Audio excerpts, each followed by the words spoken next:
Karthigai Deepam serial October 18 நாளைக்கான எபிசோடில் என்ன நடக்கலாம் அப்படிங்கிறத ஒரு குட்டி ப்ரோமோவாக பார்க்கலாங்க. கார்த்திக் ரூம்குள்ளே தீபா வாங்க அப்படின்னு சொல்லி கூப்பிட்றாங்க. சரின்னு தீபாவும் ரூம்குள்ளே போகிறாங்க. சார் என்ன சார் இது, என்னோடய ட்ரெஸ் எல்லாம் இங்கே இருக்குது, என்னோடய திங்ஸ் எல்லாத்தையும் நீங்கள் இங்கே எடுத்துகிட்டு வந்துட்டீங்களா அப்படின்னு தீபா கேட்கவும் ஆமாங்கிறாங்க கார்த்திக். சரின்னு கபோர்ட்லையெல்லாம் பார்க்குறாங்க. தீபாவோட ட்ரெஸ் எல்லாம் நீட்டாக அடுக்கி வச்சுருக்காங்க கார்த்திக். சார் இதெல்லாம் நீங்கள் தான் பண்ணினீங்களா, இவ்வளோ நீட்டாக அடுக்கி வச்சுருக்கீங்க அப்படின்னு தீபா கேட்கவும் ஆமாம் தீபா, அம்மாவோட கபோர்டில் இப்படி தான் நீட்டாக அடுக்கி வச்சுருப்பாங்க. அதை பார்க்கும்போது எனக்கே ரொம்ப ஆச்சரியமாக இருக்கும், அந்தளவுக்கு நீட்டாக அடுக்கி வச்சுருப்பாங்க, நானும் அவங்க கூட சேர்ந்து ஹெல்ப் பண்ணியிருக்கேன் அப்படின்னு கார்த்திக் சொல்லவும் தீபா ரொம்பவே சந்தோஷப்படுறாங்க. சரி தீபா, டயர்டாக இருப்பீங்க, வந்து தூங்குங்க அப்படின்னு கார்த்திக் சொல்லவும் சரின்னு தீபாவும் பெட்ஷீட் எடுத்து கீழே விரித்து படுக்கிறாங்க. என்னாச்சு தீபா, ஏன் கீழே படுக்கிறீங்க அப்படின்னு கேட்க ஒன்றும் இல்லை சார், நான் இங்கே படுத்துக்கிறேன், நீங்கள் மேலே படுத்துக்கோங்க அப்படின்னு தீபா சொல்லவும் சரின்னு கார்த்திக்கும் டக்குன்னு ஏசியை ரொம்ப அதிகமாக வச்சிடுறாங்க.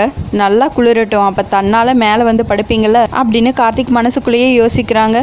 கீழே படுத்துட்டு இருந்த தீபா டக்குன்னு குளிர் அதிகமானதும் எந்திரிச்சு உட்காடுறாங்க. என்னாச்சு தீபா அப்படின்னு கார்த்திக் கேட்கவும் ஒன்றும் இல்லை சார், கொஞ்சம் குளிருது அப்படின்னு சொல்ல சரி மேலே வந்து படுங்கங்கிறாங்க கார்த்திக்.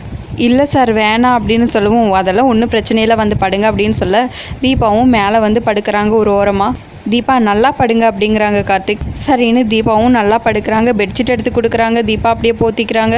சார் அத்தை சொன்ன அந்த ஒரு வார்த்தையால் உங்களையும் சேர்த்து நான் கஷ்டப்படுத்துகிறேனே, என்னை மன்னிச்சிருங்க கார்த்திக் சார் அப்படின்னு மனசுக்குள்ளேயே யோசிக்கிறாங்க தீபா.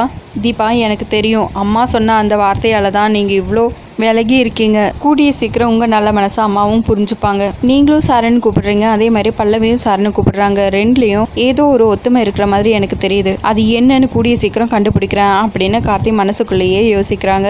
அப்படியே ரெண்டு பேரும் தூங்கிடுறாங்க. அடுத்த நாள் காலையில் தீபா எந்திரிச்சு வெளியே போகிறாங்க. அப்போ ஐஸ்வர்யா ரொம்ப பரபரப்பாக அப்படியே கீழே நடந்துட்டு இருக்காங்க. கரெக்டாக அந்த நேரத்தில் ஐஸ்வர்யாவோட அம்மாவும் வராங்க. அதோட ப்ரோமோ முடிச்சிருக்காங்க. உங்களுக்கு இந்த வீடியோ பிடிச்சிருந்தா லைக் அண்ட் சப்ஸ்கிரைப் பண்ணி நம்ம சேனல் சப்போர்ட் பண்ணுங்கள். தேங்க்யூ.